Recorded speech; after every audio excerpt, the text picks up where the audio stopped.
Well, I started when I was 12 years old, and I was in a all-teen band. It was like 5 or 6 people. My grandmother is actually the one that got me into the band. She met the guy that ran it and got me into doing that. And they've always just been there for everything. Every time I've ever played, my mom is, always, going with me back and forth to Nashville, looking for clothes, for pictures, and doing everything, and sound checks. And my whole family is they've always really been supportive of me doing it, even though it's a hard career.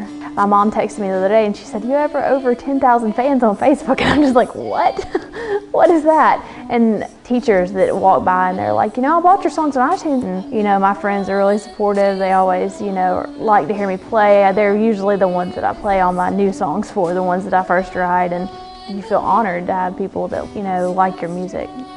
Summer before sophomore year, I went and recorded 3 songs, which are Beautiful and Those Eyes and Caught Up, and those were the first 3 I did. And since then I played everywhere I could, and I ended up writing more songs, and we ended up making an album that I just finished this summer. I love performing, but first and foremost is the songwriting. That's what I really like to do, is the songwriting. And I think that if it ever, came to it, if I'd tried the performing and it never really worked out, then I would still write songs, but I hope to be both. When I'm really busy, it can be frustrating not to be able to go and have that time every week to write, but when I have free time, it's usually the only thing I ever do besides homework when I'm at home.